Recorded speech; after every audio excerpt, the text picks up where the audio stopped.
Mungkin bisa lebih jelas kita lihat gambarnya di sini. Nah, seperti ini posisinya gitu ya. Jadi P1 dan P2-nya harus di satu garis yang sama gitu. Kalau ini misalkan tepat di sumbu X-nya ya, jadi X1, X2, kemudian ini ada O gitu ya, titik O. Nah, kemudian berdasarkan rumus tadi kita dapatkan bahwa jarak dari P1 ke P2, nah ini kebetulan karena dia persis di sumbu X ya, jadi nilai Y-nya kan tidak berubah. Jadi yang berubah hanya nilai di sumbu X. Sehingga di sini kita bisa hitung, kita bisa tinjau hanya dari nilai atau bilangan yang direpresentasikan oleh sumbu X, yaitu X2 min X1. Nah, nanti kalau misalkan ada perubahan juga di nilai Y-nya, nah maka nanti kita tidak bisa terapkan ini gitu. Jadi ini hanya berlaku ketika titik-titiknya persis di sumbu X-nya gitu.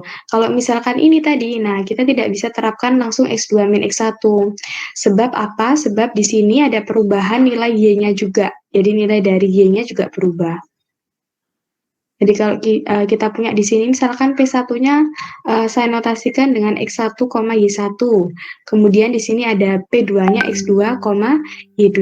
Nah, di sini ada pergeseran juga di nilai sumbu Y-nya.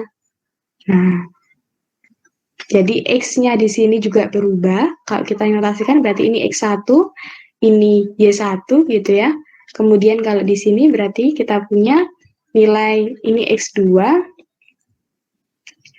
kemudian yang di Y-nya kita punya bahwa di sini adalah Y2. Sehingga ada perbedaan di sini Y1 dan Y2-nya. X1 dan X2 juga berbeda. Nah, kedua sumbunya itu mengalami perubahan. Nah, nanti kita pakai rumus yang lain, yang selain X2 min X1. Nah, rumus X2 min X1 ini hanya berlaku ketika P1 dan P2-nya ya, titiknya itu tepat pada garis sumbu X-nya gitu. Sehingga tidak ada perubahan di sumbu Y-nya. Sehingga kita bisa terapkan X2 min X1 untuk mendapatkan jarak dari P1 dan P2. Nah, begitu juga dengan ini tadi. Nah, P1 ini P2 juga sama. Nah, ini kalau misalkan ini posisi dari ininya ya, posisi dari titik O-nya. Jadi kalau titik O yang di gambar pertama, di gambar A ini, dia berada di sebelah kirinya P1. Di sebelah kirinya P1, kemudian yang di B ini, dia berada di sebelah kanannya P2, yang C adalah di antara P1 dan P2, seperti itu. Nah, kita bisa cari gitu ya, dengan rumus yang sama. Jadi dengan rumus yang sama, kita pasti dapatkan nilai jarak antara P1 dan P2-nya itu adalah X2 min 1. Ini khusus untuk yang gambar A. Jadi ini adalah gambar yang A. Kita peroleh nilai dari P1 ke P2-nya adalah sebesar X2 min X1. Kemudian untuk gambar yang B bagaimana? Nah ini, untuk gambar yang B, kita tinjau jarak dari P1 ke 0. Maaf, ke O. P1 ke O. P1 ke O ini jaraknya berapa? Gitu. Kalau misalkan di sini kita lihat P1 di sini kan berada di sebelah kirinya dari O. Maka di sini ada tanda negatif. Jadi min X1. Sedangkan di sini P2O juga sama, berada di sebelah kirinya dari O, berarti di sini ditambahkan min, jadi min X2. Jadi sesuai rumus P1O dikurangi dengan P2O. Jadi min X1 min X2. Jadi min yang di sini itu karena posisinya dari P2-nya berada di sebelah kirinya O gitu. Jadi nilainya negatif. Tapi hasilnya sama gitu. Jadi hasilnya nanti diperoleh juga X2 min X1. Begitu juga dengan gambar yang kecil gitu. Berada di antara P1 dan P2 ini titik O-nya. Nah, berarti kita nyatakan bahwa jarak dari P1 ke P2 itu adalah P1O ditambah dengan P2O.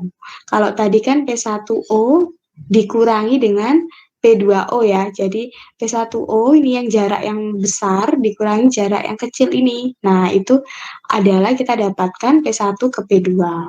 Yang A tadi adalah ketika kita punya OP2 dikurangi dengan OP1 sama. Yang A dan B ini sama gitu. Kasusnya hanya saja penempatan dari titik O-nya itu berada di kanan atau di kirinya dari titik-titik P1 dan P2 gitu. Nah, yang agak berbeda adalah yang poin ke C karena dia berada di antara ya. Jadi titik O-nya di sini berada di antara P1 dan P2. Sehingga kalau kita ingin cari P1, P2 bukan di yang besar dikurangi yang kecil, tapi dijumlahkan jarak antara titik O ke P1 ini ditambahkan dengan jarak antara titik O ke P2. Maka kita dapatkan jarak antara P1 ke P2. Seperti itu. Nah, hasilnya seperti ini. Jadi, jarak dari P1 ke titik O itu adalah min X1 ya, karena P1-nya berada di sebelah kirinya dari titik O tadi, makanya di sini ada muncul min, kemudian OP2-nya karena di sini P2-nya berada di sebelah kanannya dari titik O-nya, maka di sini muncul plus X2 gitu. Jadi P1O ditambah OP2 sama dengan X2 min X1. Jadi yang bisa kita simpulkan apa? Jadi meskipun kita mencari dengan cara yang berbeda-beda tergantung dari posisi titik O-nya gitu ya, tapi hasilnya itu kenapa selalu sama? Kenapa semuanya bisa menghasilkan X2 min X1? Karena kita ingat ya bahwa ini adalah konsep jarak gitu. Jadi jarak itu adalah suatu besaran yang tidak memperhatikan atau mempertimbangkan arah gitu ya. Kenapa seperti itu? Karena yang kalau kita lihat gitu ya, kalau setiap kita menyatakan jarak ya dari suatu titik ke titik yang lain atau dari suatu tempat ke tempat yang lain itu pasti besarnya gitu ya. Jadi besarnya bukan menyertakan, tidak perlu menyertakan nilai negatif atau positifnya gitu. Misalkan jarak dari suatu tempat A ke tempat B, jaraknya berapa? 2 kilo misal. Nah, itu berarti ada banyak kemungkinan. Bisa saja A min B-nya itu memang 2 gitu. Atau A min B-nya itu ternyata min 2 gitu. Tapi kita tidak perlu menyebutkan min-nya itu tadi. Jadi yang kita sebutkan hanya besaran nilainya gitu. Besarnya berapa? Oh, 2 kilo gitu. Jadi kita tidak mempertimbangkan entah itu arahnya ke kanan atau ke kiri dan sebaliknya gitu. Nah, itu adalah konsep dari jarak. Nah, biasanya jarak dinotasikan sebagai nilai mutlak ya. Jadi konsep jarak, jadi kalau kita bicara tentang konsep jarak, itu dia besarannya yang dipertimbangkan hanya besaran nilainya saja gitu. Sehingga biasanya kita notasikan untuk merepresentasikan jarak dari 2 titik gitu ya. Misalkan saya ingin mencari jarak dari titik X ke titik Y. Biasanya kita notasikan dengan D kecil dari X ke Y, itu kita notasikan sebagai mutlak dari X min Y. Kalau saya menghitungnya dari Y min X, apakah boleh? Boleh, karena dia di sini yang dicari lagi-lagi bukan arah tapi nilainya. Sehingga di sini muncul notasi mutlaknya gitu. Itu untuk menekankan bahwa yang dipertimbangkan hanya besarnya nilainya. Jadi tidak memperdulikan arahnya, arah negatif atau positifnya. Oke.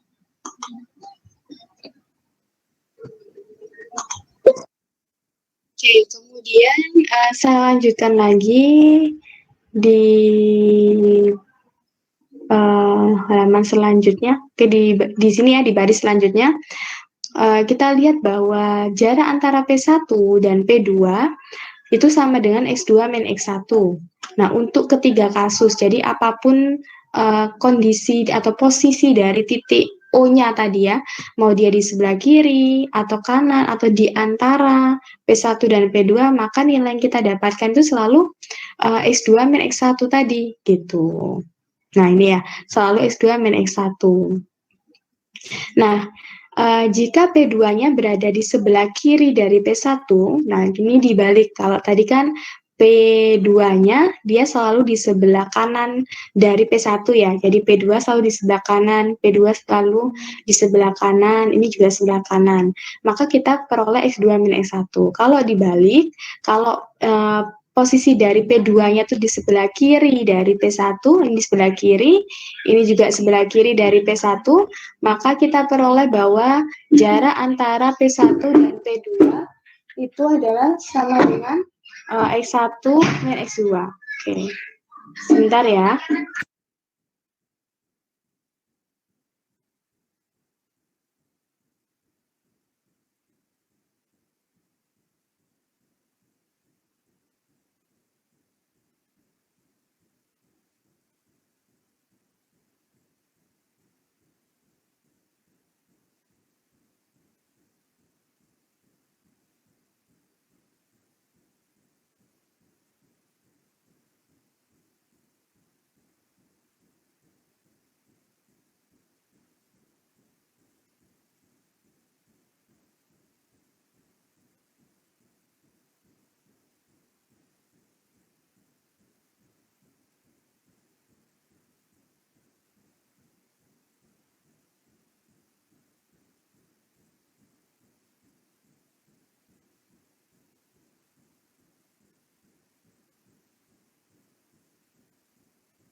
Kita lanjutkan ya.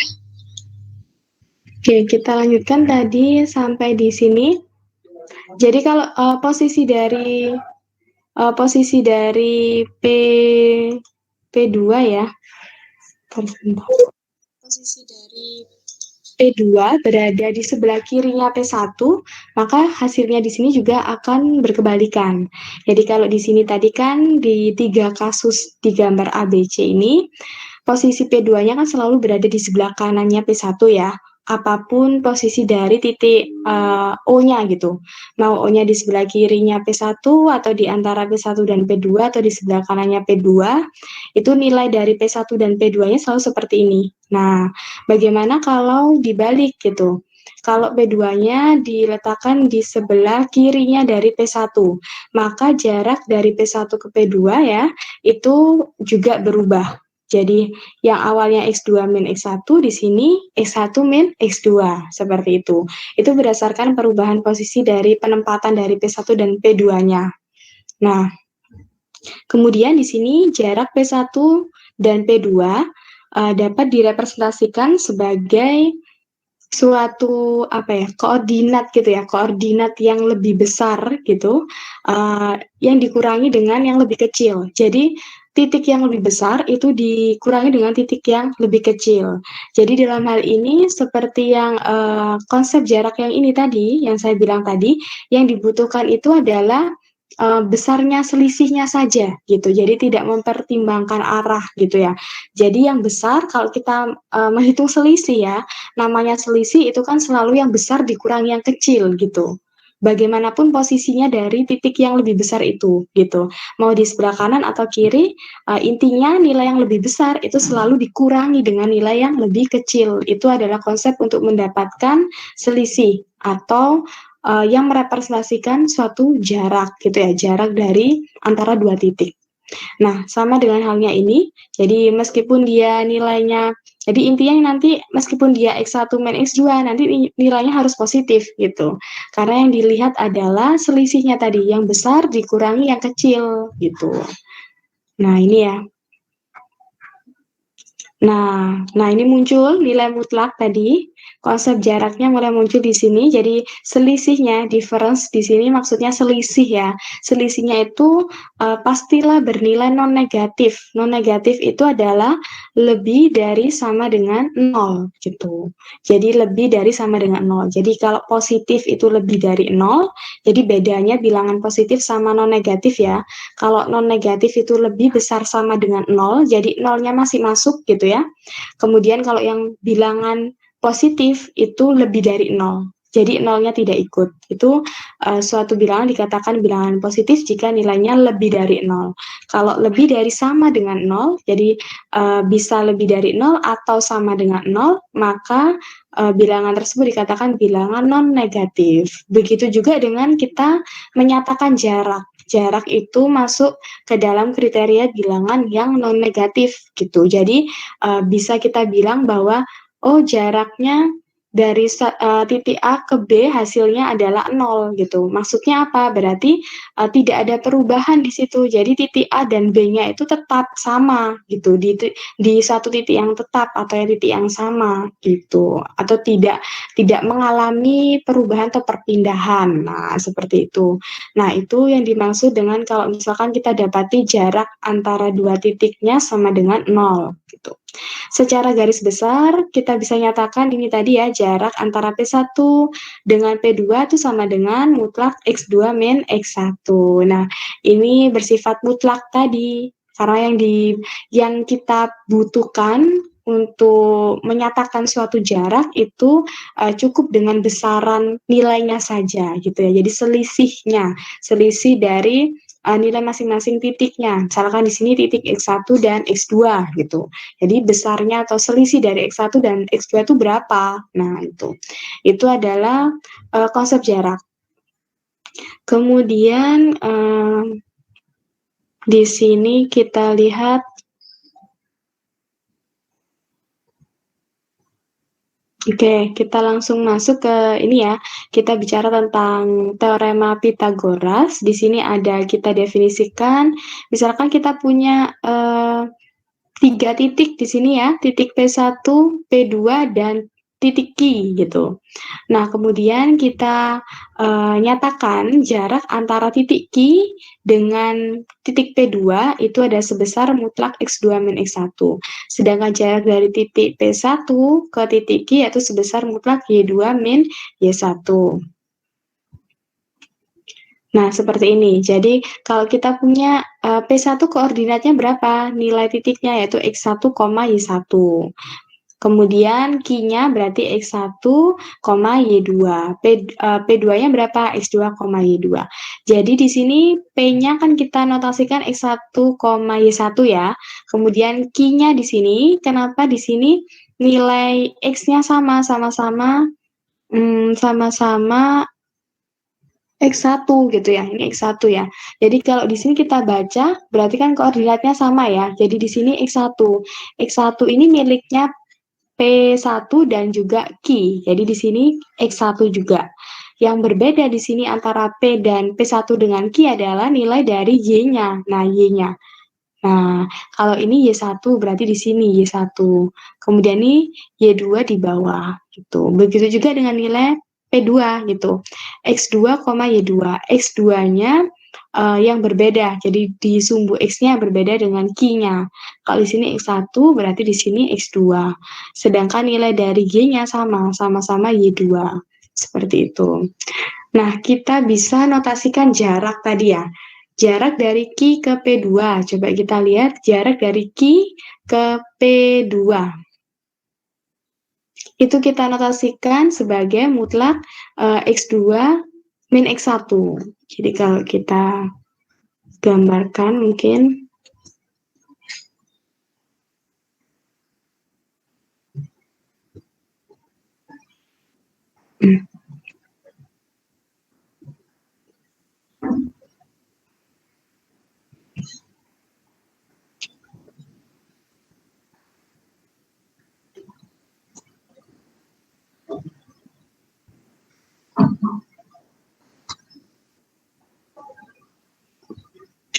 jadi ini tadi kita punya nilainya P1 ya. P1-nya adalah X1, Y1. Kemudian di sini ada nilai Q. Kemudian di sini ada nilai titik P2. P2 di sini berarti X2, Y2 tadi ya. Kemudian di sini ada Q tadi. Q tadi X1, Y2. Oke. Nah, yang kita cari pertama misalkan di sini jarak antara titik P ke P1 ke Q berapa? Jadi di sini P1 Q gitu ya. Nah, kita kan kenal tadi konsep jarak yaitu sebagai nilai mutlak gitu kan. Karena dia ada dua nilai gitu ya, nilai yang merepresentasikan sumbu X dan sumbu Y-nya.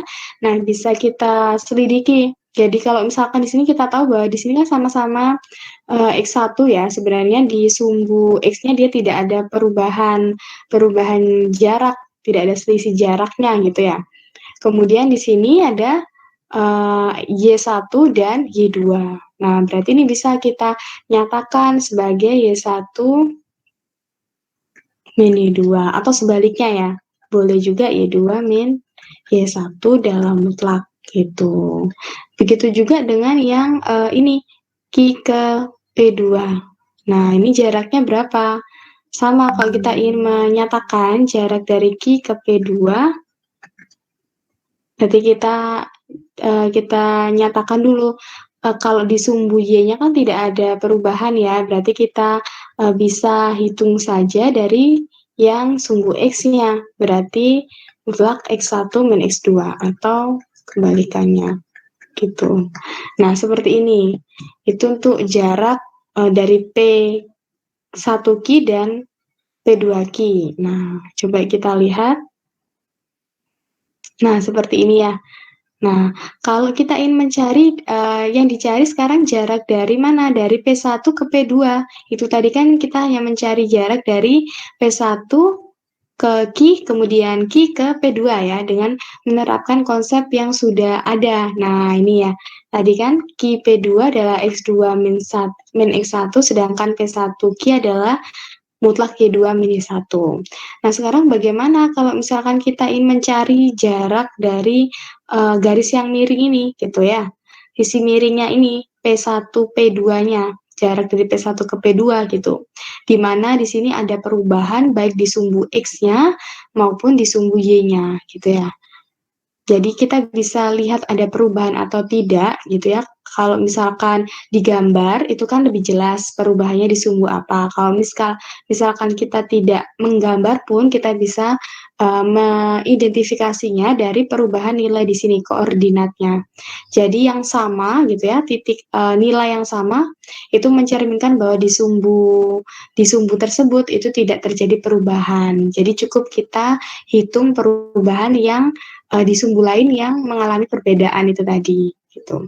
Atau kita bisa dapatkan dengan menerapkan ini teorema Pitagoras untuk mendapatkan nilai P1 jarak dari P1 ke P2. Nah, bagaimana caranya? Nah, seperti rumus Pitagoras yang pada umumnya ya. Jadi kalau kita punya nilainya di sini misalkan saya notasikan A, jadi di sini tadi. Nah, di sini, ini saya misalkan, ini misalkan P1 ke Q, misalkan A, gitu. A-nya sebesar mutlak Y2 min Y1, gitu kan. Kemudian ini saya notasikan sebagai B, jadi ini A, ini B. Nah, berarti untuk, ini Pitagoras ya, berarti ini siku-siku. Nah, untuk mendapatkan sisi miringnya, itu kan ingat rumus Pitagoras. Jadi kita mendapatkan C ya. C-nya kan akar dari A kuadrat plus B kuadrat. Nah, tinggal kita substitusikan nilai-nilai yang sudah kita cari terlebih dahulu tadi. A kuadratnya berapa?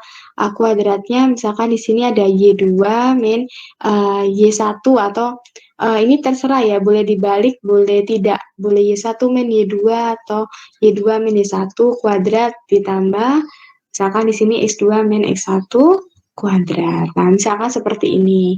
Nah, berarti kita sudah dapat nilai dari sisi C-nya. Sisi C di sini kan merepresentasikan jarak dari P1 ke P2. Nah, seperti ini. Nah, seperti ini. Nah, sama saja di sini juga sama. Jadi jarak dari P1 ke P2 tadi kita bisa nyatakan sebagai akar dari mutlak X2 min X1 kuadrat plus Y2 min Y1 kuadrat. Nah, masing-masing ini itu kan merepresentasikan sisi-sisinya tadi. Nah, panjang sisinya. Panjang sisinya itu sama dengan jaraknya dari masing-masing dua titiknya. Seperti itu.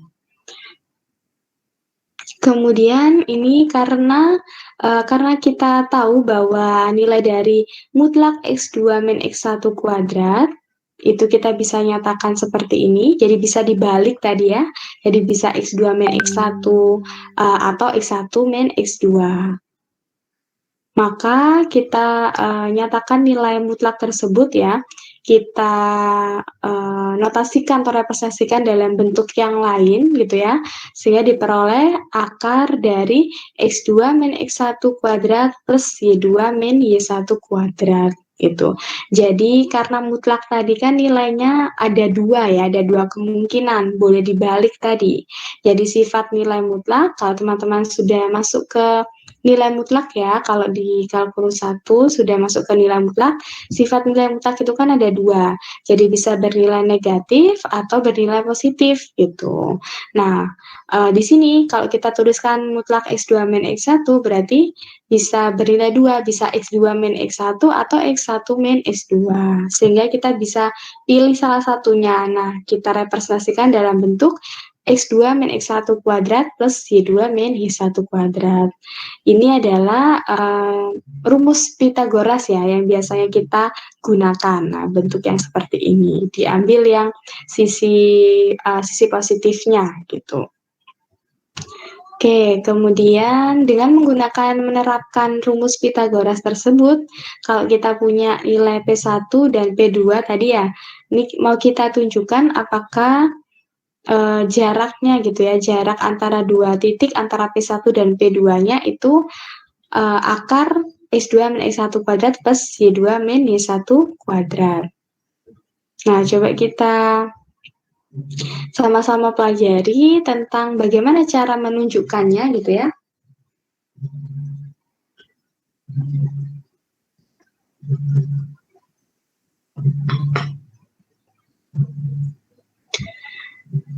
Nah, bagaimana cara menunjukkannya?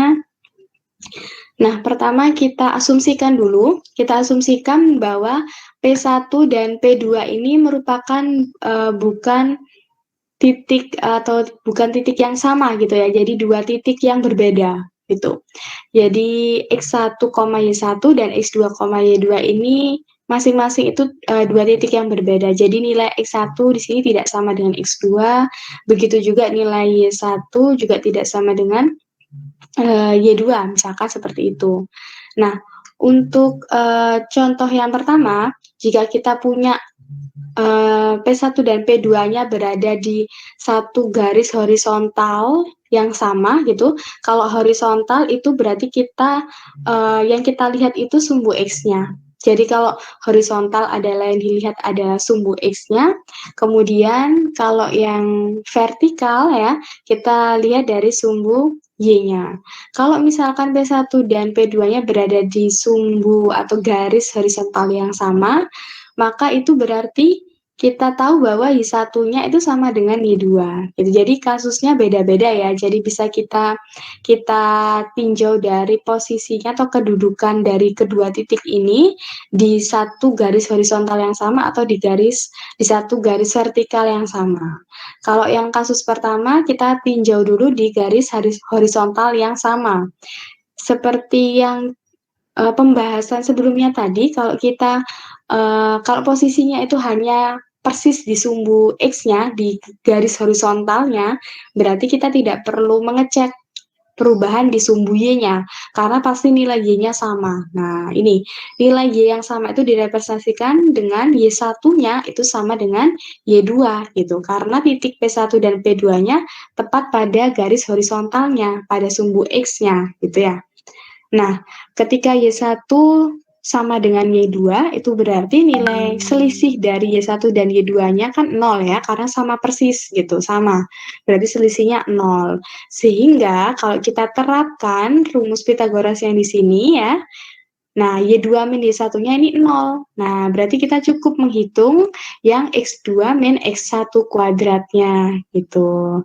Nah, akhirnya diperoleh bahwa nilai dari P1, P2-nya adalah mutlak X2 min X1. Oke, dan kita lanjutkan dulu.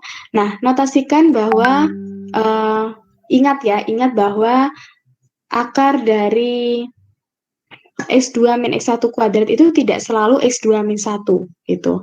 Artinya apa? Jadi kalau kita lihat di sini ada akar ya.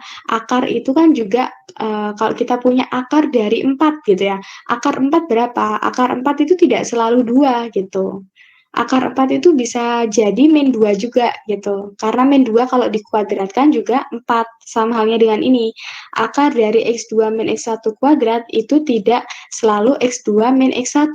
Bisa jadi X1 min X2 juga gitu ya.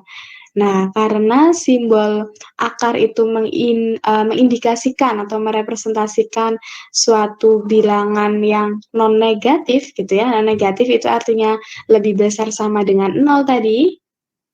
Jadi kita lihat bahwa X2 min X1 itu negatif ketika nilai dari akar X2 min X1 kuadratnya tidak sama dengan X2 min X1 gitu.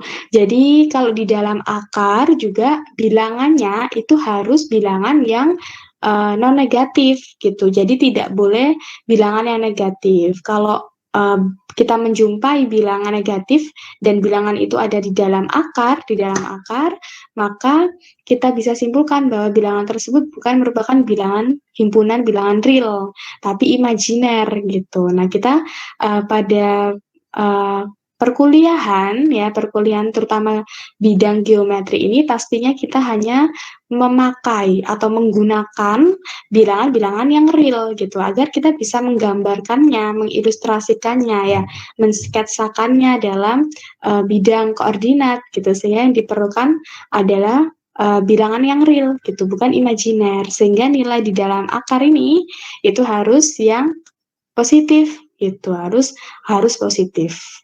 Sehingga kalau harus positif, berarti yang dipilih tadi adalah nilai mutlaknya tadi ya. Jadi nilai mutlaknya atau mutlak dari X2 min X1. Nah, misalkan ini diberikan contoh bahwa selisih dari X2 min X1 di sini ternyata hasilnya min 5 gitu. Maka kita kan punya min 5-nya kan dikuadratkan ya. Nah, hasil dari akar 25 itu adalah 5. Nah, 5 ini merepresentasikan jarak antara P1 dan P2 tadi yang dinotasikan sebagai mutlak X2 min X1. Ini misal kalau sudah diketahui bilangannya gitu ya. Nah, dengan cara yang sama juga teman-teman bisa coba bagaimana kalau misalkan titiknya ini berada di garis vertikal yang sama.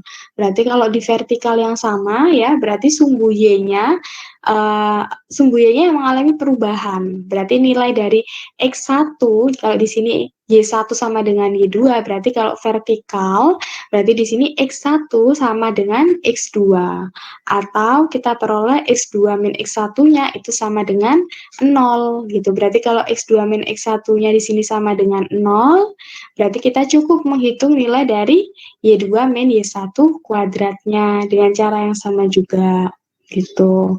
Nah, itu untuk yang berada di horizontal, di garis horizontal yang sama dan garis vertikal yang sama gitu ya. Kemudian nanti ada kasus lagi bahwa kalau misalkan P1 dan P2-nya ini tidak berada di garis vertikal dan horizontal yang sama. Jadi misalkan garisnya tadi seperti yang gambar yang di awal tadi ya. Udah saya hapus.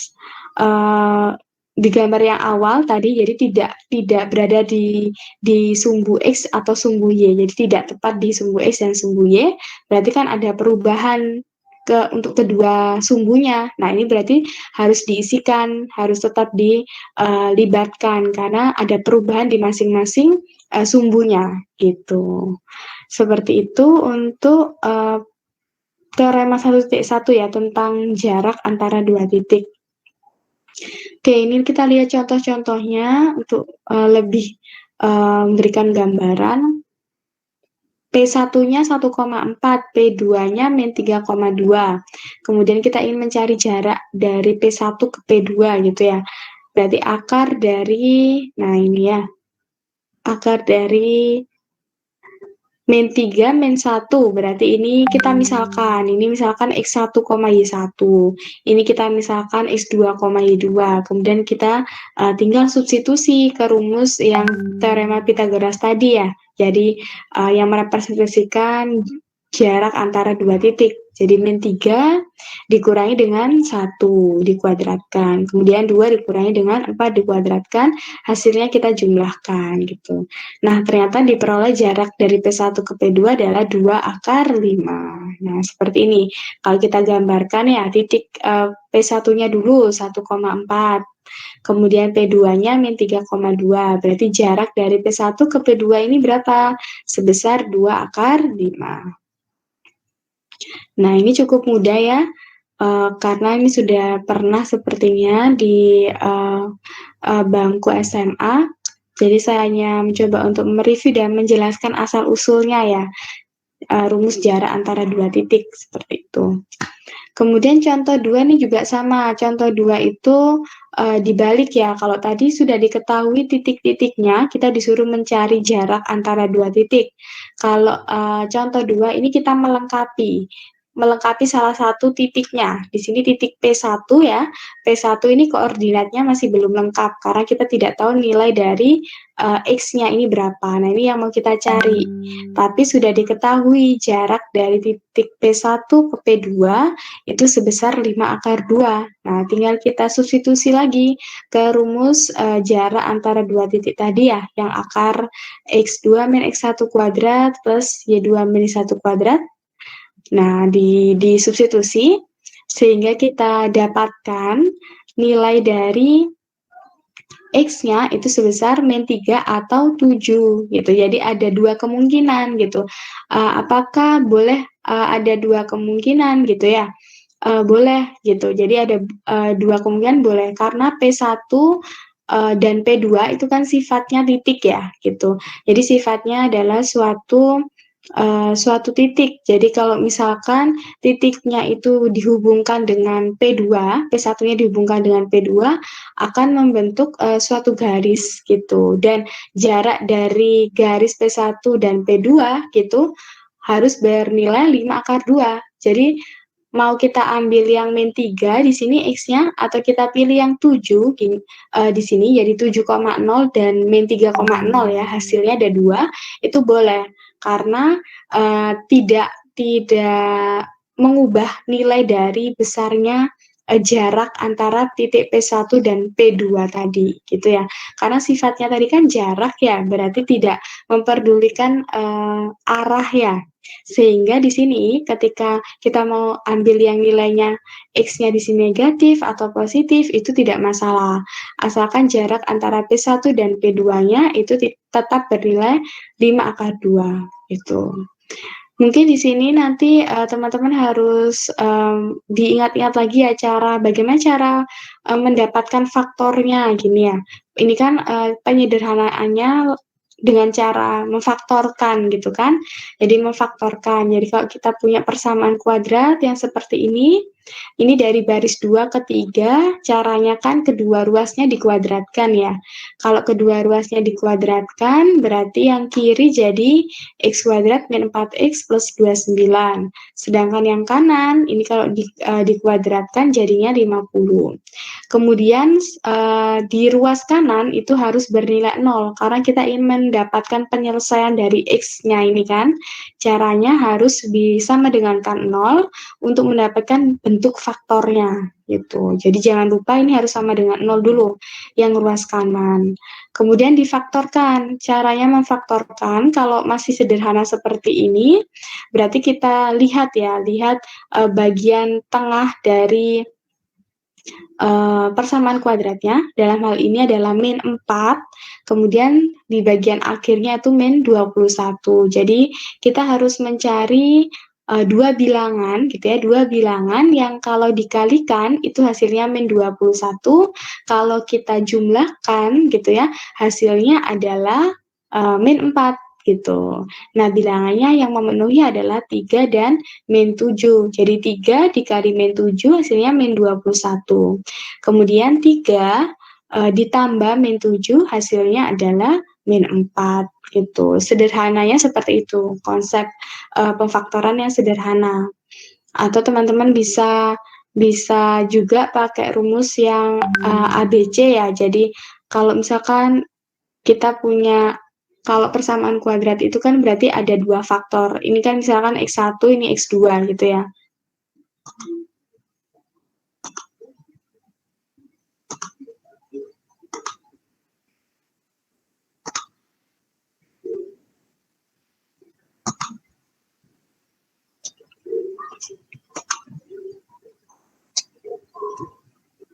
Jadi misalkan di sini X kuadrat min 4X min 21, kita ingin mencari faktornya ya.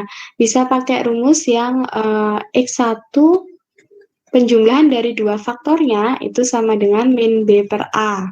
Perkalian dari dua faktornya itu adalah C per A. Ini boleh juga dipakai, boleh untuk mendapatkan faktornya tadi kan X plus 3 dikali X min 7 ya, gitu. Atau pakai cara yang konsep sederhana yang saya jelaskan tadi.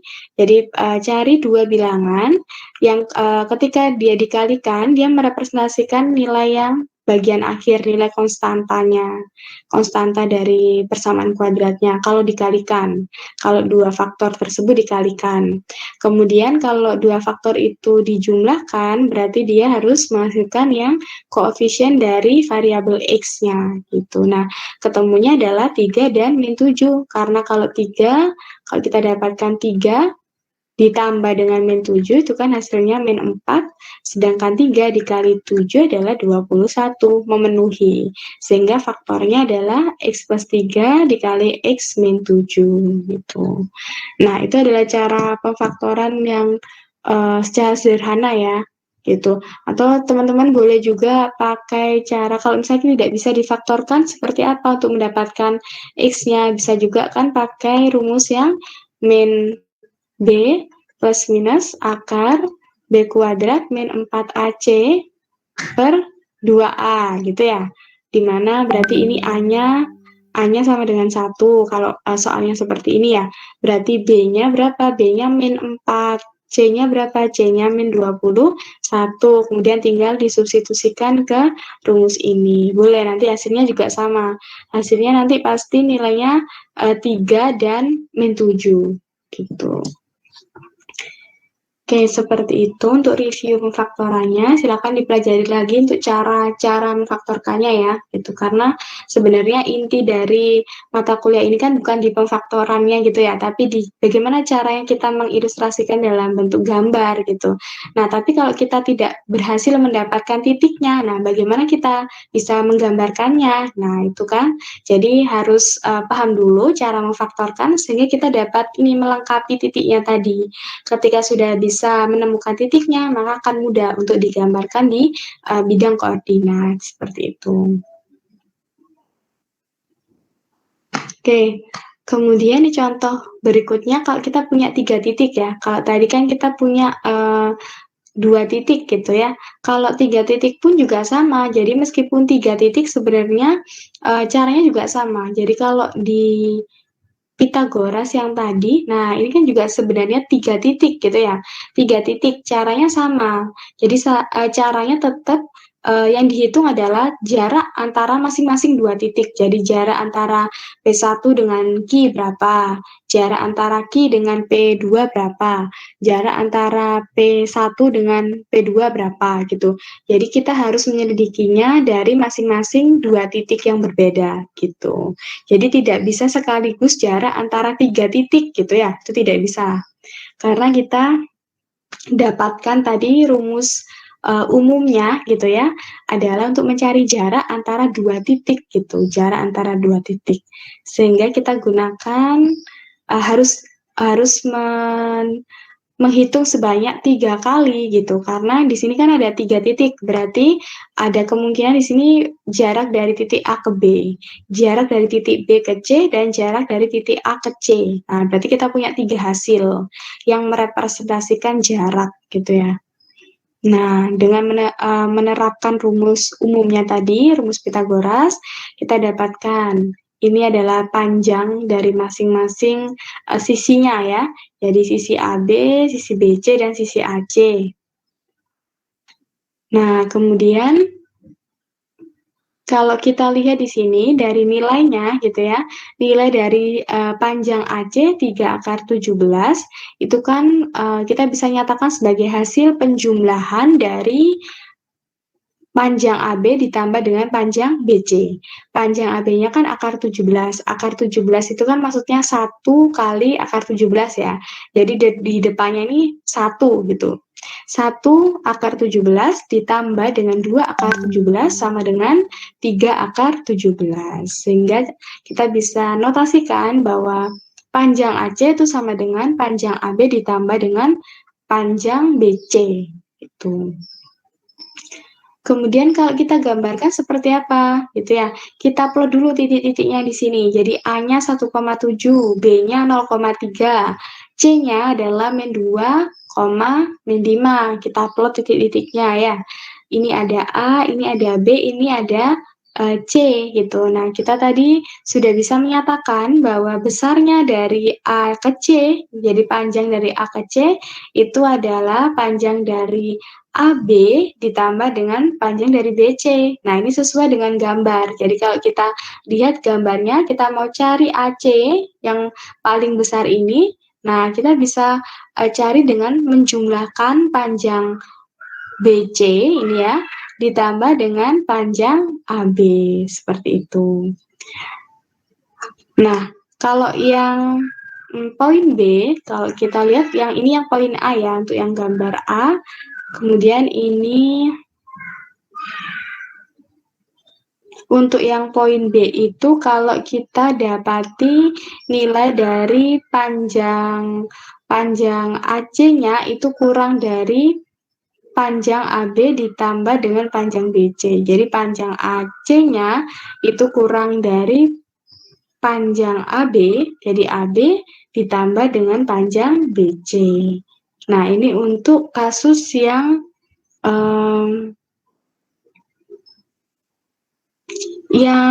selain ini ya, kolinier. Jadi kalau yang ini kan yang diminta yang kolinier ya sebenarnya, berarti harusnya jawabannya yang sisi yang kiri ini, karena di soal diminta yang ketiga titiknya kolinier. Jadi kolinier itu berada di satu garis yang sama, ketiga titiknya gitu.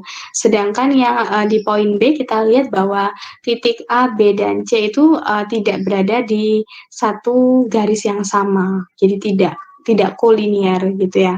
Artinya kita tidak bisa menyatakan bahwa AC-nya itu sama dengan AB plus BC karena ketiga titiknya tidak berada di satu garis yang sama gitu.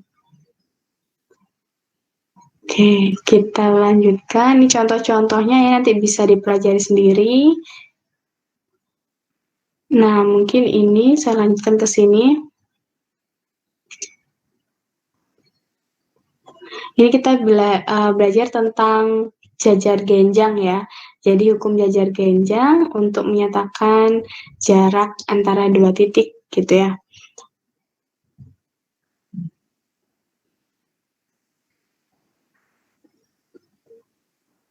Oke, kita misalkan di sini kita punya 4 titik yang berbeda. Jadi ada P1, ada P2, ada P3, dan ada P4 gitu ya. Kemudian kita ingin mencari jarak dari P1 ke P3. Berarti P1 ke P3. Nah, bagaimana caranya untuk mencari jarak dari P1 ke P3? Nah, tentunya untuk mencari jarak antara P1 ke P3 kan kita melibatkan dua hasil ya. Jadi kita harus cari dulu. Misalkan kalau kita tinjau dari segitiga yang P3, P3, P4, P1. Nah, berarti nilai dari P1, P3, jarak dari P1, P3 itu adalah jarak dari P3, P1, kemudian melibatkan juga jarak dari P3, P4, maaf, kemudian melibatkan jarak dari P4 ke P1 juga. Itu kalau kita pakai segitiga yang bagian bawah gini ya, yang bagian bawah. Kemudian boleh juga kalau misalnya kita pakai segitiga yang bagian atas ini. Nah, segitiga yang P1, P2, P3. Jadi kita nanti melibatkan jarak antara P2 dan P3 serta jarak antara P2 dan P1. Kalau kita lihat di pembahasannya di sini,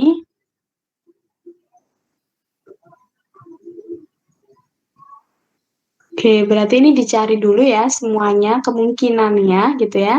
Kemudian ketika ditanyakan jarak antara P1 P3, berarti kita nanti melibatkan ini titik yang min 6 min 1 dan 13 min 2. Berarti itu kalau kita lihat harusnya kita pakai yang nah ini ya, jadi jarak dari P3 ke P4 dicari dulu, kemudian P4 ke P1, P3 ke P4. Nah ini ya, sebesar akar 34, kemudian jarak antara P1 ke P4. P1 ke P4 ini akar 136 gitu. Jadi harusnya kalau kita mau cari yang P3 P1 berarti kan akar dari akar 136 kuadrat ditambah dengan uh, akar 34 kuadrat gitu ya. Sehingga nanti hasilnya harusnya sama dengan yang ini, akar 170 gitu. Jadi 136 ditambah 34 itu adalah 170. Nah, ini juga sama. Jadi hasilnya sama gitu. Begitu juga yang P2 ke P4. Nah, kita bisa bisa ini ya, bisa cari, boleh lewat segitiga yang bawah ini tadi jaraknya, pakai Pitagoras segitiga yang bawah atau pakai yang segitiga Pitagoras yang atas gitu. Jadi itu untuk mencari diagonal ya.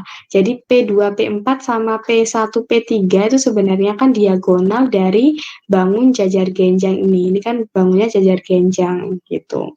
Jadi kalau kita ingin mencari diagonalnya, diagonal itu kan sebenarnya sisi miringnya ya, sisi miring dari segitiga yang terbentuk di dalam jajar genjang itu gitu. Jadi kita bisa terapkan teorema Pitagoras untuk mencari sisi miringnya, di mana sisi miring dari segitiga itu merupakan diagonal dari jajar genjangnya, seperti itu.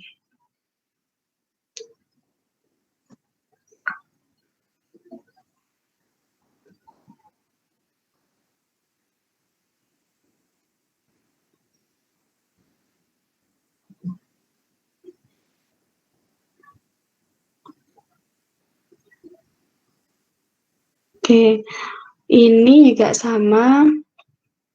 Ini sama ya, jarak antara dua titik juga, jadi AC berarti kalau kita mau cari AC, berarti kita harus ini kan dulu selisih antara A min 0 ya, A min 0 kuadrat, kemudian di sini ada B min 0 kuadrat. Jadi kalau kita mau cari AC, boleh langsung selisihnya, selisih dari masing-masing nilai X dan Y yang dimiliki oleh titik A dan C. Sama halnya ini tadi gitu ya. Kalau kita misalkan kita tidak mau menggunakan rumus Pitagorasnya gitu ya. Kalau menggunakan rumus Pitagorasnya kan berarti kita harus cari sisi-sisinya, sisi-sisi yang selain sisi miringnya gitu ya, jaraknya berapa. Bisa langsung ditinjau dari masing-masing titiknya. Jadi P1-nya di sini misalkan 1. Kemudian P1-nya 1,2, P3-nya min 6,13. Berarti kita cari X2 min X1, berarti X2-nya min 6 dikurangi 1 dikuadratkan, kemudian 13 ditambah dengan 13 dikurangi 2 dikuadratkan. Sama, hasilnya juga akar 170. Nah, kalau kita coba dengan Pitagoras tadi ya, itu juga sama. Jadi ini kalau kita gambarkan ya,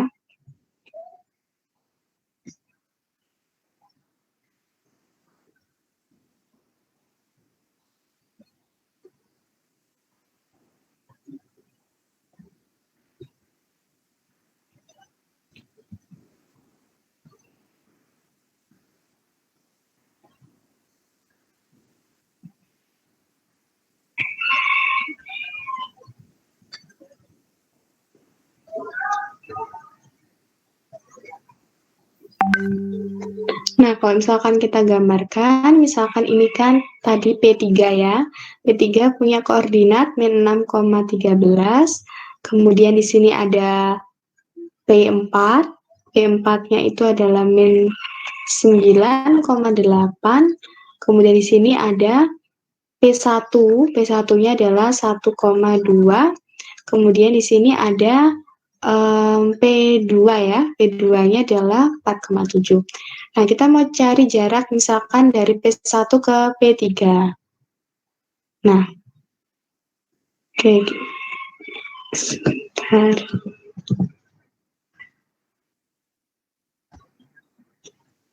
Jarak dari ini ya, P1 dan P3, ini jaraknya berapa gitu kan?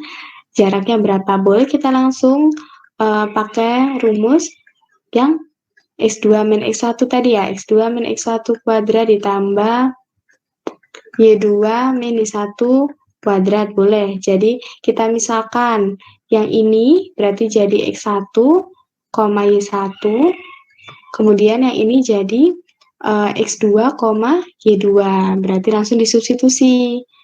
Jadi akar dari X2 min X1 berarti min 6 min 1 ya.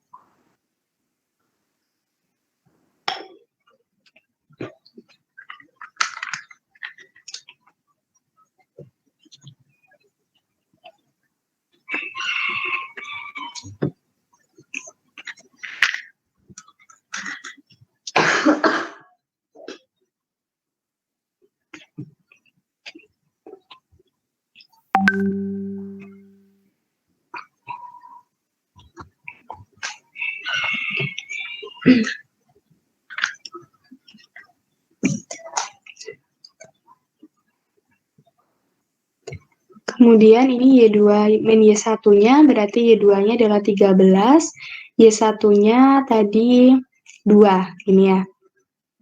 Nah, boleh ini langsung kita cari hasilnya berapa.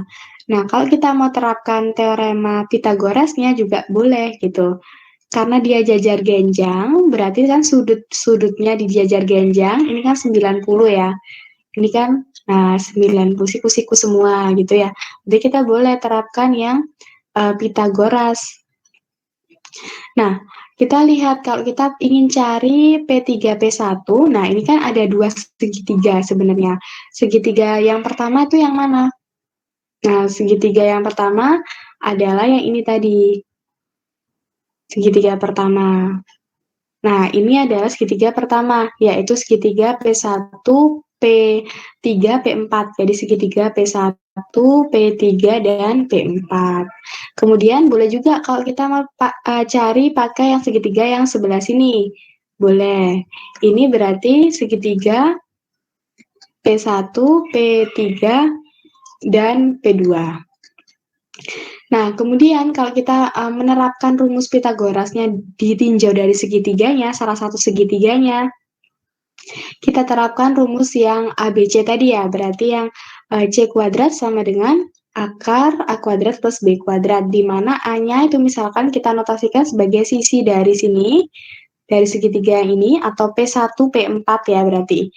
P1, P4 harus dicari dulu. Kemudian yang B misalkan di sini adalah sisi dari P3, P4.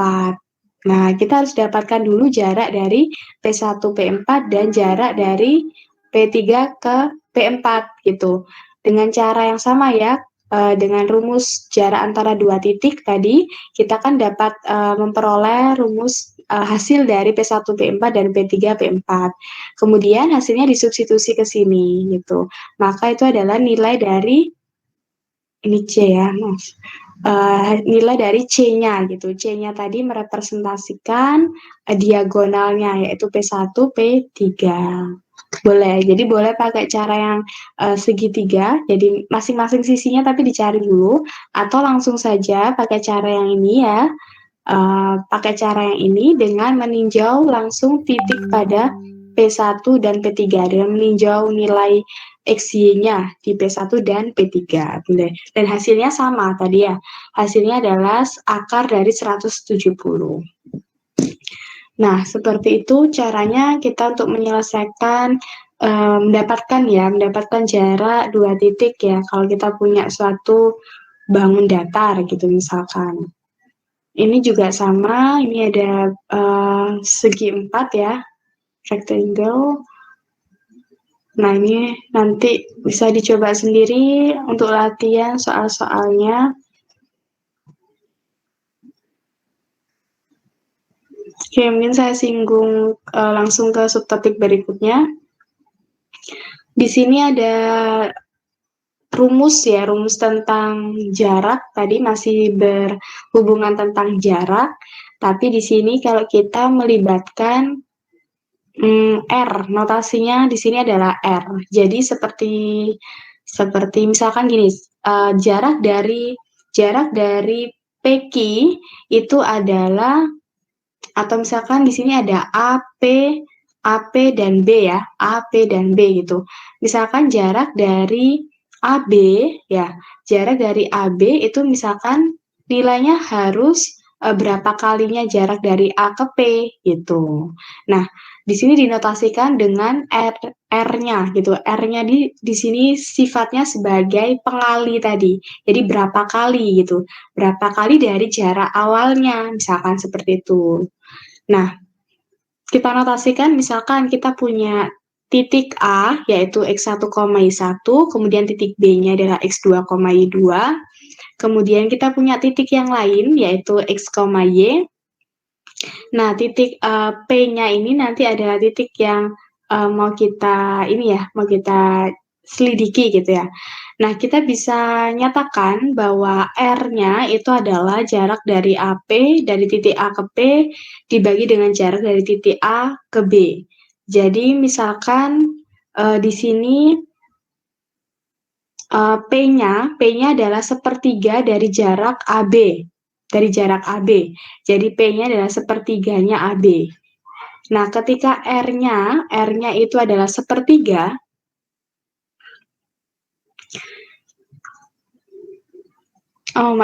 seperti ini.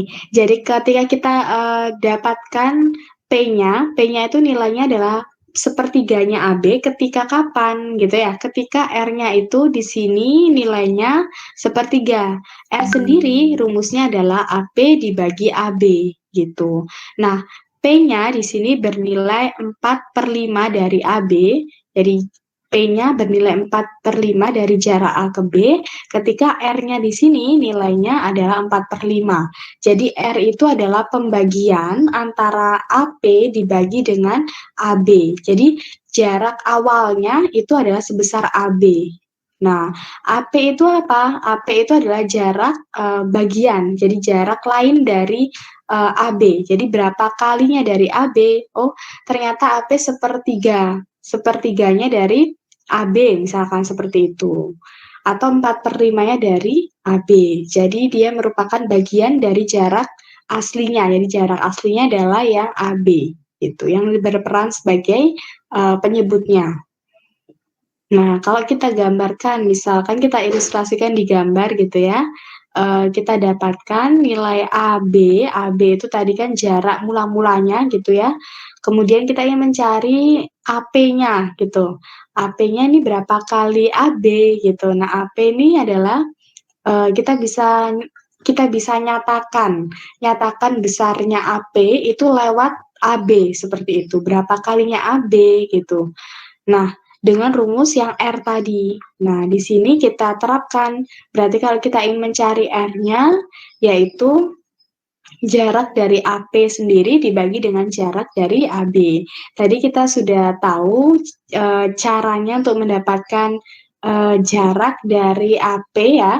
Kalau AP berarti kan selisihnya ya, selisih dari koordinatnya. Karena di sini yang berubah adalah dua-duanya berubah ya. Di sini X, Y-nya sama-sama berubah. Jadi kita nyatakan bahwa AP itu adalah jarak dari AX PX. Oh, ini kalau ditinjau berdasarkan sumbu X-nya dulu gitu. Jadi kalau kita tinjau berdasarkan sumbu X-nya, berarti kita cukup lihat yang nilai X-nya. Jadi X min X1. Kemudian AB-nya juga sama, berarti X2 min X1.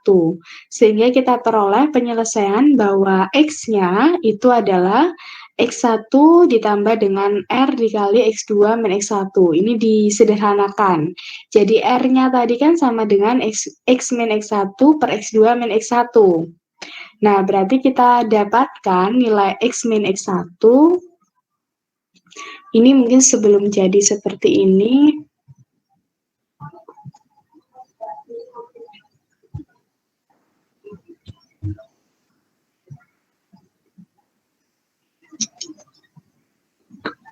Nah, ini kan kita tadi punya R-nya adalah X min X1 dibagi X2 min X1 ya. Nah, ketika kedua ruas kita kalikan dengan X2 min X1, jadi kedua ruas kita kalikan dengan X2 min X1, berarti yang kiri jadi R dikali X2 min X1, yang kanan jadi X min X1. Nah, kita ingin dapatkan nilai X-nya saja, berarti X-nya sama dengan berapa gitu. Berarti yang min X1-nya kita pindahkan ke ruas kiri. Berarti X1 plus R dikali dengan X2 min X1. Nah, ini untuk merepresentasikan nilai X-nya, gitu ya. Karena kan tadi kita tahu bahwa koordinat P besarnya itu kan X, Y ya. X, Y. Nah, ini X-nya berapa nilainya? Y-nya ini berapa? Nah, kita hitung satu-satu. Yang pertama kita tinjau dari garis horizontal atau sumbu X-nya. Berarti kita peroleh X-nya itu adalah X1 plus R kali X2 min X1. Nah, yang kedua kita tinjau dari sumbu Y-nya. Jadi kalau di sumbu Y berarti R-nya adalah R-nya sama ya. Jadi Y min Y1 per Y2 min Y1. Dengan cara yang sama, dengan step yang sama, kita peroleh bahwa Y-nya itu sama dengan Y1 plus R dikali Y2 min Y1. Nah, berarti ini nanti kita bisa substitusi menjadi koordinat di titik yang ini tadi ya, di titik yang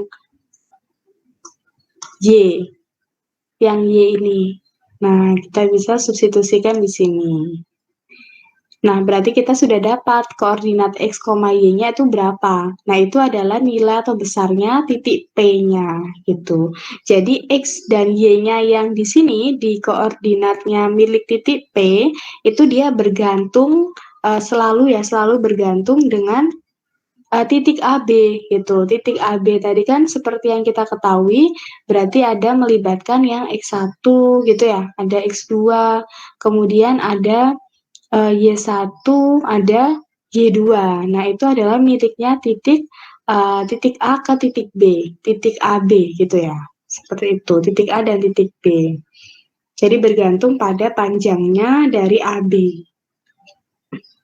Nah, itu untuk konsep dari kalau kita menyatakan jarak dari dua titik, tapi kita tidak berdasarkan titik atau berdasarkan jarak aslinya gitu. Jadi kita ingin menyatakan berapa kali dari jarak aslinya gitu. Nah, kita bisa nyatakan dengan rumus R gitu, rumus R seperti ini.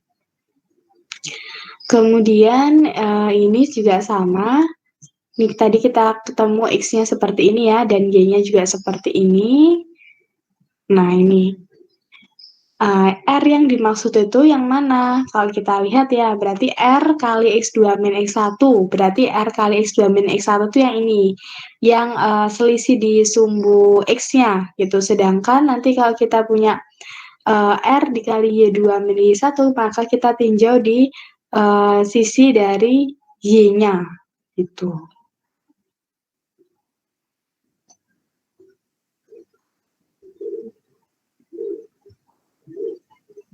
Jadi kalau di sini kita lihat bahwa Rx2 min X1 yang sebelah sini, berarti nanti yang dari sini, nah yang titik-titik putus-putus yang tengah ini merepresentasikan R kali Y2 min Y1.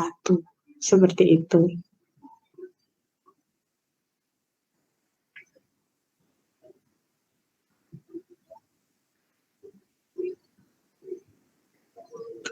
Oke, kemudian kita lanjutkan untuk meninjau dari contoh soalnya ya. Kalau kita punya titik A 2,5, kemudian titik B-nya 8,-1, kita mau cari sepertiga. Nah, ini yang harus kita garis bawahi.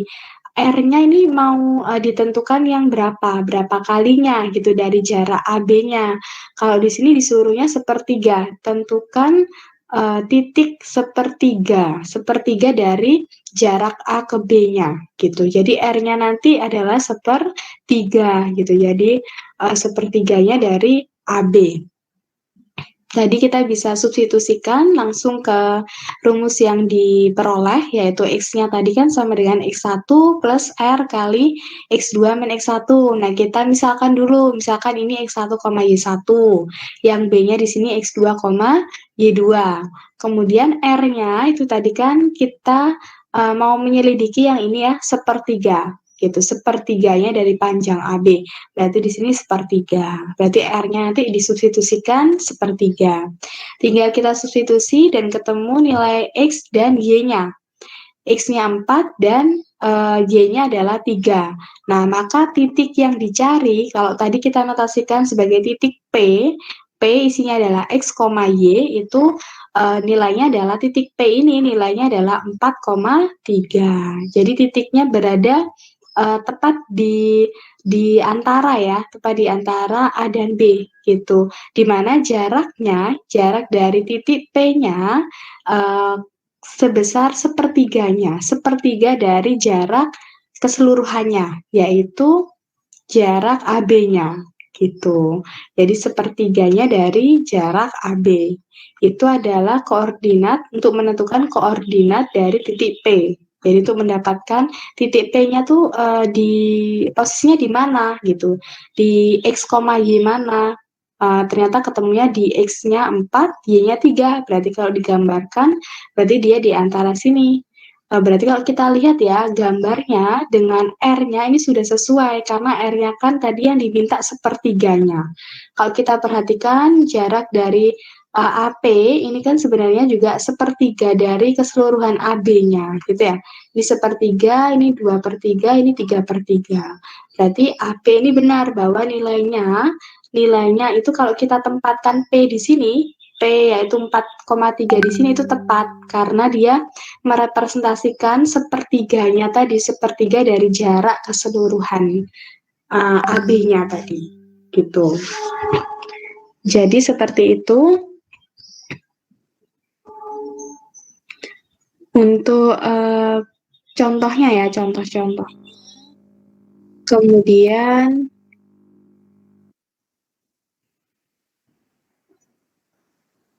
nah, ini juga sama, kalau kita ini ada twice, berarti ada 2 kali gitu.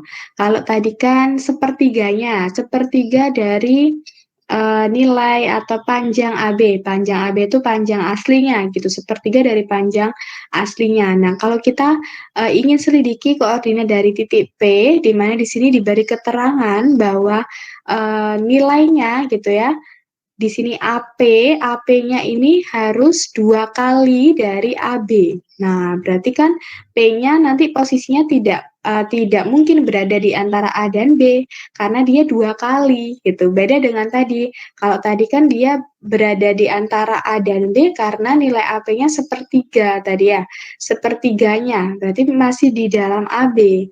Kalau 2 kalinya, nah berarti pasti dia di luar dari garis AB-nya. Nah, itu harus sesuai juga nanti. Jadi, ketika kita sudah dapatkan nilai P, kita harus cek melalui gambarnya ini, digambar. Apakah sudah benar koordinat P yang kita cari itu apakah sesuai dengan yang diminta, yaitu 2 kali dari panjang AB, gitu. Nah, kalau misalkan kita kerjakan, berarti R-nya adalah AP dibagi dengan AB ya, panjang AP dibagi panjang AB. Nilainya yaitu sama dengan 2. Karena kita ingin mencari 2 kalinya dari AB tadi ya. gitu. Kemudian kita substitusikan ke rumusnya, X-nya dan Y-nya ketemu 7,9. Nah, itu sebagai koordinat dari P-nya. Ketika kita gambarkan P-nya 7,9, benar, dia di luar dari garis AB, dan nilainya adalah tepat 2 kalinya ya, persis 2 kalinya. Nah, ini 1 kali, ini 2 kali. 2 kalinya dari panjang AB. Nah, berarti kita sudah benar menentukan nilai P-nya tadi, yaitu sebesar 7,9. Jadi harus dipastikan dan dicek lagi dalam ilustrasi di gambar bidang koordinatnya. Ini juga sama, kalau kita nyatakan R-nya 3/5, kita disuruh menentukan titik B. Ini kebalikannya ya, kalau selama ini tadi kita disuruh menentukan nilai P-nya. P-nya berapa, sehingga R-nya itu sesuai yang diminta. Ya, kalau di sini kita menentukan titik B-nya. Jadi titik B tadi kan adalah salah satu titik yang membangun jarak aslinya ya. Jarak AB itu jarak aslinya tadi. Nah, titik B ini koordinatnya itu harus berapa? Sedemikian hingga nilai dari AP per AB-nya atau R-nya ya. R-nya di sini nilainya 3/5 gitu. Jadi B-nya itu harus berapa? Jadi sama, rumusnya sama, tinggal nanti kita substitusinya ya, nilai-nilai yang disubstitusikannya yang penempatannya berbeda, tapi rumusnya sama, yaitu menggunakan yang ini tadi. X-nya yaitu sama dengan X1 ditambah R dikali X2 min X1, kemudian Y-nya yaitu sama dengan Y1 plus R dikali Y2 min Y1. Jadi sama, nanti disubstitusikan yang berbeda di sini. Kalau yang tadi kan yang dicari X-nya ya, X sama Y-nya. Nah, ini X sama Y-nya sudah diketahui. Karena titik P-nya di sini sudah diketahui. Berarti ini X-nya 8, Y-nya min 1. Yang mau kita cari adalah koordinat dari B. Nah, koordinat dari A kita misalkan dulu. Misalkan yang A ini adalah X1, Y1. Berarti yang B nanti kita nyatakan sebagai X2, Y2 gitu. Nah, berarti ketemu X2-nya 12, Y2-nya adalah 1. 12,1. Nah, ini perlu dicek juga apakah benar. Ketika kita punya B-nya 12,1, kemudian kita punya P-nya 8,1 dan A-nya 2,4, nilai dari R-nya itu adalah 3/5 gitu, 3/5. Coba kita cek. Gitu. Kalau ini A-nya 2,4, B-nya tadi 12,1 ya. Jadi kalau kita lihat 3/5 itu berarti nanti posisi dari titik P-nya itu masih di dalam garis AB gitu karena nilainya 3/5.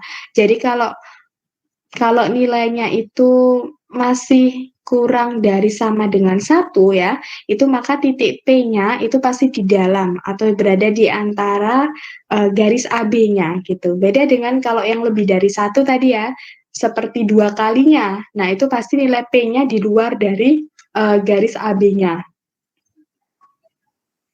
Nah, ini seperti ini berarti P-nya harus masih di dalam. Nah, ini sudah benar bahwa P-nya masih di dalam garis AB gitu. Nah, ini ada contoh-contoh soal yang lain juga. Ini juga sama, kita disuruh menentukan P-nya ya, dengan rasionya berapa?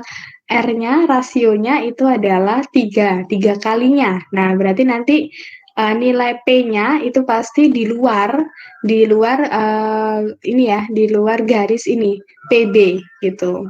Kalau tadi kan AB ya, AB yang sebagai sebagai jarak aslinya. Nah, ternyata ini AP per PB gitu. Nah, perbedaannya di situ, AP per PB. Kalau tadi kan kita dapatkan rumus R-nya itu AP per AB gitu ya, bukan PB ya, tapi AB. Ini rumus umumnya, tapi yang diketahui di sini AP per PB. Nah, itu juga menjadi yang harus kita perhatikan. Jadi tidak langsung disubstitusikan ke rumus aslinya ya, disesuaikan yang diketahui yang mana gitu.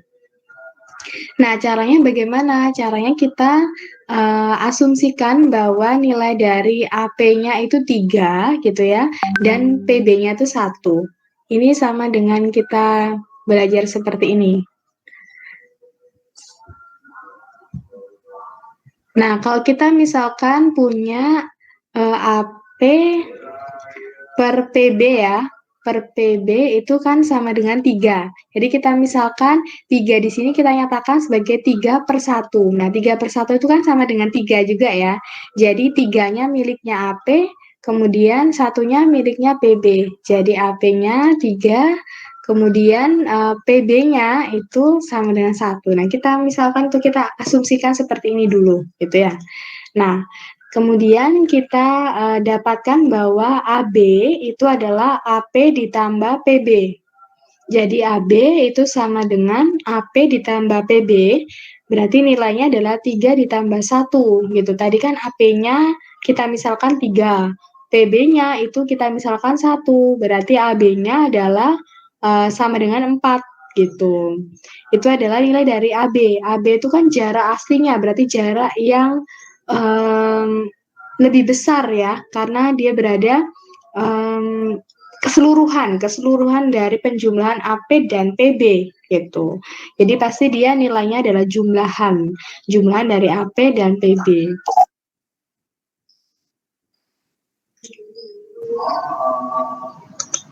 Jumlahan dari AP dan PB. Kemudian kita tahu bahwa AP per PB, nah karena kita sudah tahu bahwa AB ini kita nyatakan nilainya 4 tadi ya dari jumlahan AP plus PB, maka kita dapatkan AP per AB, nah kita kembalikan lagi ke rumus yang awal bahwa AP per AB-nya adalah 3/4. Nah berarti kita tahu bahwa R-nya di sini adalah 3/4 gitu. 3/4 ini artinya apa gitu. Kita tahu bahwa AP-nya tadi kita misalkan 3 gitu ya. Kemudian PB-nya tadi kan 1. Sehingga AP-nya itu adalah sebanyak 3 kalinya dari PB. Nah, AP-nya adalah 3 kalinya dari PB. Nah, ini kita belajar perbandingan saja sebenarnya. Jadi menyatakan perbandingan gitu ya. AP-nya adalah 3 kali dari PB. Nah, jika PB-nya itu sama dengan K, kita misalkan PB-nya di sini K, maka AP itu adalah sama dengan 3K. Kemudian kalau AP-nya 3K, berarti AB-nya berapa K? AB tadi kan nilainya 4 ya. Nah, AB kan tadi nilainya 4. Nah, berarti kalau AP-nya itu 3K, berarti AB-nya itu adalah 4K. Nah, sehingga kita peroleh bahwa AP per AB sama dengan 3/4 tadi. Kemudian baru kita substitusikan nilainya ke rumus X dan Y tadi untuk mencari nilai P gitu. Jadi X1-nya kita substitusikan ya di sini. Jadi X1-nya ini miliknya X1, Y1-nya ini miliknya titik A. Kemudian X2, Y2-nya nilainya miliknya titik B. Kemudian R-nya berapa? Nah, R-nya sudah kita cari di sini. R-nya yaitu 3/4. Nah, berarti ketemu titik P-nya itu adalah sebesar 5,2. Jadi intinya kita harus tahu nilai dari R-nya dulu. R-nya adalah 3/4 gitu ya. Nah, kenapa R-nya harus dicari terlebih dahulu? Karena di rumus ini kan membutuhkan R ya. Di rumus ini kan butuh R, ini butuh R, berarti harus dicari dulu. Nah, yang diketahui di soal, yang ini bukan R gitu. Karena rumusnya R itu harusnya AP dibagi dengan AB gitu, dibagi dengan AB titik, dua titik aslinya, 2 titik mula-mulanya gitu, bukan dibagi dengan PB. Nah, maka kita harus mengubah atau merepresentasikan bentuk yang seperti ini itu ke dalam bentuk AP per AB agar kita dapatkan nilai dari R-nya tadi gitu. Seperti itu untuk contoh keempat ya. Ini contoh keempat ini agak butuh manipulasi secara aljabar ya. Jadi kita misalkan tadi diasumsikan terlebih dahulu gitu. Nah, itu dilihat dari perbandingan dari dari hasil perbandingan ini ya, 3 ini kan juga merupakan hasil perbandingan. Tapi perbandingannya bukan AP terhadap AB gitu, tapi AP terhadap PB. Nah, yang mau kita cari adalah perbandingan dari AP terhadap AB. Nah, seperti itu. Nah, kira-kira seperti itu untuk contoh keempat. Kemudian ini 2 kalinya ya, sama seperti tadi.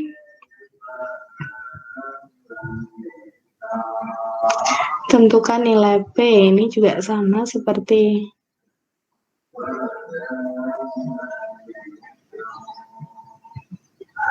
Oke.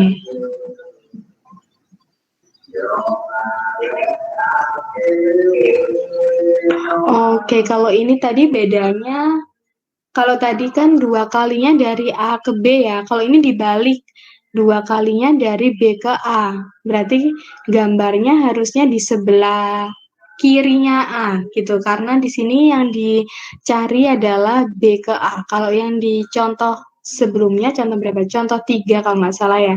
Ini kan sama sebenarnya, sama dengan contoh 3 tadi ya, 2 kalinya, tapi yang di contoh sebelumnya tadi dari A ke B gitu. Jadi dia posisinya di atasnya B, di sebelah kanannya B. Kalau yang di sini adalah di sebelah kirinya A gitu, karena di sini jarak yang diminta adalah dari B ke A gitu ya. Jadi dari B ke A. Kalau dari B ke A berarti nanti posisi pendefinisian X1, Y1 dan X2, Y2-nya berbeda gitu ya. Jadi kalau sebelumnya tadi kan jarak dari A ke B, berarti A-nya itu yang sebagai X1, Y1, B-nya yaitu X2, Y2. Kalau dibalik dari B ke A, berarti koordinatnya yang miliknya B ini merepresentasikan X1, Y1. Kemudian yang A di sini adalah X2, Y2. Seperti itu. Jadi dibalik. Nah ini ya, ini X2. X2-nya yaitu oke, sebentar. Ini X2-nya 2 ya. X1-nya min 3, X2-nya sama ini. Sebentar, ini perbedaannya di mana ya? Oke. Berarti perbedaannya di nilai R-nya ya. R-nya yaitu min 1, karena dia berada di sebelah kirinya A-nya gitu ya. Jadi untuk pendefinisian posisinya ternyata boleh sama ya, boleh sama. Jadi karena selisih ya, karena selisih jarak, jadi tidak masalah untuk pendefinisian X2 min X1-nya. Jadi ini sebagai X1 Y1, ini juga X2 Y2. Kemudian perbedaannya dengan contoh yang sebelumnya, ini tadi kan P-nya 2 kali jarak dari B ke A gitu kan. Nah, berarti di sini karena dia berada di sebelah kirinya dari garis AB, kalau tadi kan P-nya itu di sebelah kanannya dari AB ya, berarti R-nya bernilai positif. Kalau dia berada di sebelah kirinya dari AB, berarti harusnya dia R-nya nilainya negatif gitu. Rasionya harusnya negatif. Nah, R di sini rasio ya, rasionya benar negatif. Ini karena dibalik tadi arahnya dari B ke A gitu. Kemudian kita substitusi biasa ini, sehingga di sini menjadi P-nya min 8, min 3. Nah, ini kenapa min 1 gitu ya? Nah, ini min 1 karena dia kan yang diminta di sini adalah diperluas ya. Dan B-nya, di mana A dan B-nya diperluas dari titik A ke P yang merupakan 2 kali dari jarak B ke A gitu. Jadi jarak B ke A ini misalkan kita beri nilai 1 jaraknya. Berarti untuk dapatkan A ke P atau P ke A ya, AP ini itu kita butuh kurang berapa lagi gitu jaraknya. Kan kita nambahi satu lagi gitu ya. Kita nambahi satu lagi karena kita ingin jaraknya jadi 2 kalinya gitu, 2 kali dari AB. Berarti kita bisa bilang bahwa R-nya itu sama dengan min 1 gitu. R-nya yaitu jarak dari AP per AB itu sama dengan min 1 karena di sini kita sudah punya 1 ini gitu. Misalkan kita asumsikan nih 1. Berarti untuk dapat dua kali jaraknya, berarti kan harus ditambah 1 kali jarak aslinya lagi, gitu ya. Sehingga di sini R-nya adalah sama dengan min 1, karena berada di sebelah kiri dari titik AB-nya atau garis AB-nya. Nah, seperti itu untuk contoh yang kelima ya, contoh yang kelima. Kemudian ini untuk titik tengah sepertinya sudah saya singgung ya kemarin untuk titik tengah. Titik tengah itu rumusnya adalah setengah kali penjumlahan. Setengah kali penjumlahan masing-masing titiknya. Setengah kali X1 plus X2, kemudian yang di sini adalah setengah kali Y1 plus Y2. Titik tengah ini sebenarnya sudah kemarin, sudah sempat saya singgung untuk mendapatkan titik tengah gitu ya.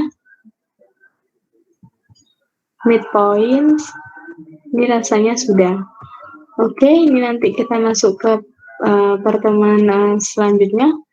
Untuk yang hari Kamis, bisa dibaca-baca dulu tentang koordinat kartesius dan polar ya, dan transformasi koordinatnya. Nanti kita belajar materi tersebut untuk besok. Oke, saya mungkin cukupkan untuk pertemuan hari ini. Terakhir sampai midpoint ini. Besok kita masuk ke transformasi koordinat dari kartesius ke polar atau sebaliknya, gitu ya. Oke, jangan lupa tugasnya dikumpulkan sesuai dengan batas